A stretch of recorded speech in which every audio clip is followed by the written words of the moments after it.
అందరూ బాగున్నారా? ప్రభువైన యేసు క్రీస్తు వారి అతి పరిశుద్ధమైన నామమున అందరికీ వందనాలండి.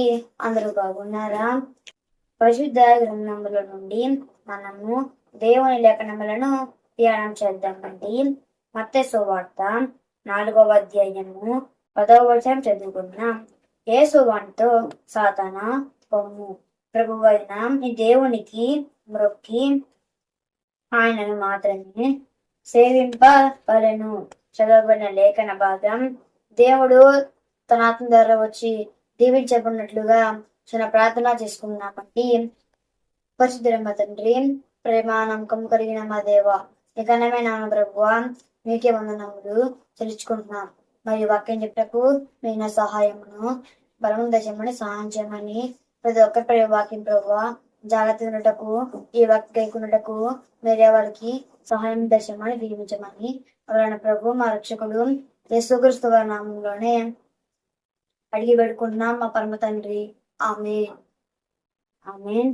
చేయండి వీళ్ళారా, ఇక్కడ ఒక మాట ఉంది, ఆ మాట తెలియస్తాను. నీ దేవుడైన యెహోవాను ఆరాధించి ఆయనకే సేవింపవలను అని వేస్తూ సౌర్యము గల దేవుడు నీకు చెప్పుచున్నాడు. ఇక్కడ ఏంటంటే చూపిల్లారా, మనం ఒకటో మాటలో తెలుసుకోవాలనుకున్నారా? చూడండి, తెలుసుకోవాల్సింది ఏంటంటే ఇవాళ మన ప్రబోధనం, ఈరోజు మన ప్రబోధనం. మనం దేవుని ఆరాధన చేస్తున్నాము, మనం దేవునికి ఆరాధన చేస్తున్నామా? మనం దేవునికి ఎప్పుడైతే మన దేవుణ్ణి ఆరాధన చేస్తాము, ఎప్పుడైతే మన దేవుణ్ణి ఆయనకు మొక్కుతాము, అప్పుడు మనకు ఆయన ఉండే స్వభావము, ఆయన ఉండే మంచితనం మనకు అర్థమవుతుంది. ఇక్కడ ఒకటో మాట ఏంటంటే చూడండి, నీ దేవుడైన యెహోవాను ఆరాధించి ఆయనకే సేవింపవలెను. మనం ఎప్పుడైతే దేవుణ్ణి ఆరాధిస్తామో, ఎప్పుడైతే మన దేవుని సేవిస్తామో, ఇక్కడ ఏంటంటే మన దేవుడు దేవుడు ఒక్కడే ఉన్నాడు అంటే ఆయన మనకు ప్రభు అయిన యేసుక్రీస్తు వారు. ఆయన ఆరాధన చేయాలి, ఆయన మనం సేవింపాలి. మనకి వేరే దేవుడు మనకి ఎవరు లేరు, మనకి ఆయన ఒక్కడే దేవుడు. ఆయన దేవుడు ఉన్నాడు మనకు.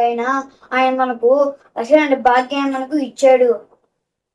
ఈ లోక దేవుని కాకుండా మనం ఎప్పుడు మన దేవుని ఆరాధిస్తామో, ఎప్పుడు మన దేవుని మనము నీ మనసారా నీ శక్తివంతం కలిగి, నీ ఆత్మీయ కలిగి, నీవు ఆత్మతో విశ్వాసంతో దేవుని ఎప్పుడైతే సత్యం దేవుని ఎప్పుడైతే నువ్వు ఆరాధన చేస్తావో, అప్పుడు నువ్వు దేవునికి లోబడతావంట. ఎప్పుడు దేవునికి లోబడతామో, ఎప్పుడు మన దేవునికి ఆరాధన చేస్తాము, ఎప్పుడైతే మన దేవుని మనము ఆరాధన చేసి ఎప్పుడైనా మనం మొక్కుతామో, అప్పుడు మనకు ఆయనలో ఉండే మంచితనం మనకు అర్థమైద్ది. ఇప్పుడు మనం ఒకటో మాటలో నేర్చుకునే పిల్లలు మన దేవుణ్ణి, ఆయన ఒక్కడ మన దేవుడు, మనం ఆయన్నే ఆరాధన చేయాలి. ఇది ఇక్కడ మాట. దేవుడి వాక్యంలో దీవించి ఆశీర్వదించిన గాక. ఆమేన్. అందరి వరకు ప్రార్థన చేసుకుందామండి. పరిశుద్ధుడైన మా తండ్రి, ప్రేమ నమ్మకం కలిగిన మా దేవ, నిదానమైన ప్రభువా, మీకే వందనములు ఇచ్చుకున్నాం.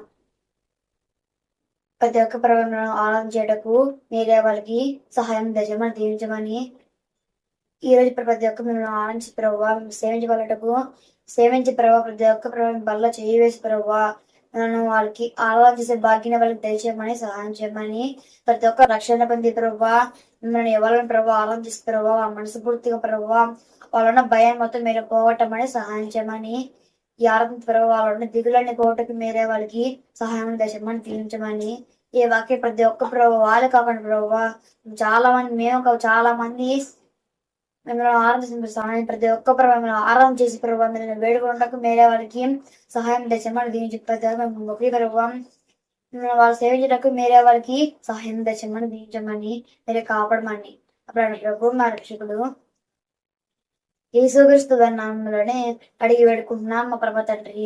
ఆమేన్. అందరికీ వందనాలండి.